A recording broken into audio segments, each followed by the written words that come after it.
ចាស់ជំរាបសួរបងប្អូនទាំងអស់គ្នាថ្ងៃនេះថ្ងៃចុងសប្តាហ៍បងប្អូនស្រីខ្ញុំគាត់កំងញោមពងទាខាត់ណាស្រួយញ៉ាំជុំគ្នាចាសម្រាប់មុខម្ហូបមួយមុខនេះដែរគ្រឿងផ្សំងាយឆ្ងាញ់ហើយលឿនចឹងខ្ញុំក៏នឹកឃើញធ្វើវីដេអូពីម្ហូបមួយមុខនេះបង្ហាញជូនបងប្អូនទាំងអស់គ្នាក្រែងមានបងប្អូនណាចូលចិត្តដោយគ្រួសារខ្ញុំដែរចាអញ្ចឹងជាដំបូងគឺយើងយកខាត់ណាទៅស្រុះឲ្យទន់សិនចាការស្រុះហ្នឹងអាចចំណាយពេលប្រហែលជា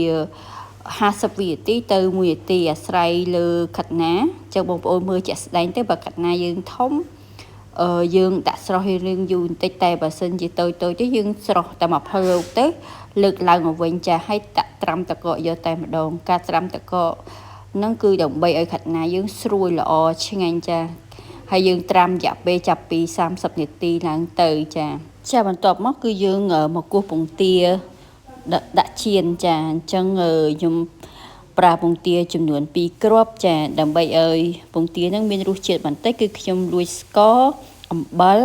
បន្តិចហើយនឹងប្រេងអូលីវយើងហ្នឹងចាយើងដាក់ប្រេងហ្នឹងតិចហើយយើងក្លុកវាយវាឲ្យទៅសោះល្អទៅចាអញ្ចឹងពេលចៀនទៅមានរសជាតិឆ្ងាញ់ចាវាទន់ឆ្ងាញ់ណាបងប្អូនហើយការចៀននឹងដែរគឺខ្ញុំដាក់រៀងក្រាស់បន្តិចបើយើងចៀនស្ដើងអត់សូវឆ្ងាញ់ទេតែបើសិនជាបងប្អូនចូលចិត្តរៀងស្ដើងពងទារៀងស្ដើងស្រួយអាហ្នឹងក៏តាមចំណង់ចំណូលចិត្តរបស់បងប្អូនដែរចាអញ្ចឹងបន្ទាប់ពីខ្ញុំចៀនហើយខ្ញុំយកវាមកហាន់ចាអញ្ចឹងយើងហាន់ជាសរសៃដូចវីដេអូខ្ញុំបានបង្ហាញអញ្ចឹងចាបន្ទាប់ពីយើងហាន់ជាសរសៃល្មមហើយយើងទុកដាក់ចានម្ដុំចាងាកមកមើលខាត់ណាដែលយើងបានត្រាំទឹកកកហ្នឹងចំនួន30នាទីចាអញ្ចឹងបើសិនជាបងប្អូនមានពេលច្រើនបងប្អូនអាចត្រាំលើសពី30នាទីទៀតក៏បានដែរដើម្បីឲ្យខាត់ណាហ្នឹងវាកាន់តែស្រួយឆ្ងាញ់ណាបងប្អូន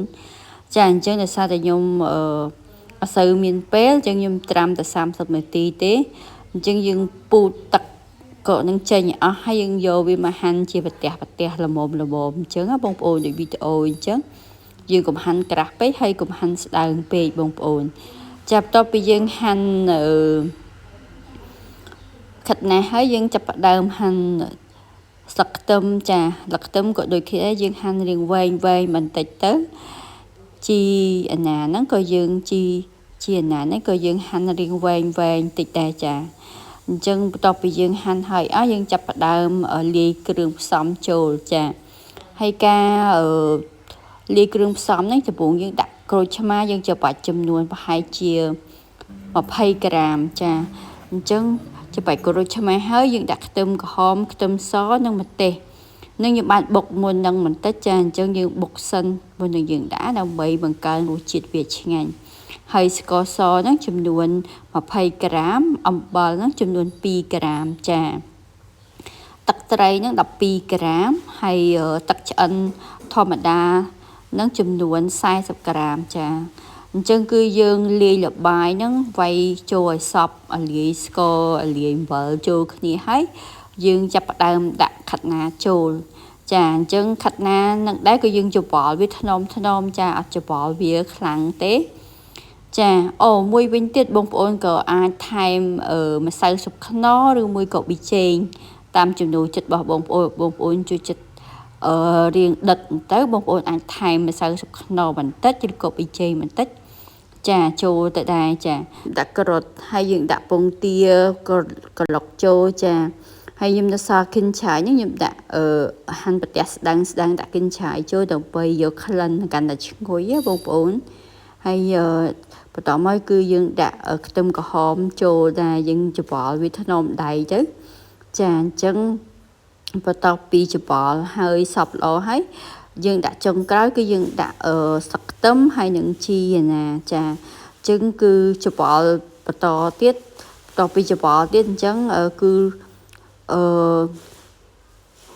ម្ហូបរបស់យើងហ្នឹងគឺបានរួចរាល់ហើយបងប្អូនអញ្ចឹងអរគុណច្រើនបងប្អូនសម្រាប់ការទស្សនាវីដេអូនេះតាំងពីដើមរហូតដល់ចប់ហើយក៏យើងនឹងជួបគ្នានៅវីដេអូធ្វើម្ហូបក្រោយទៀតដែរចា ចឹងអរគុណច្រើនបងប្អូនជម្រាបលា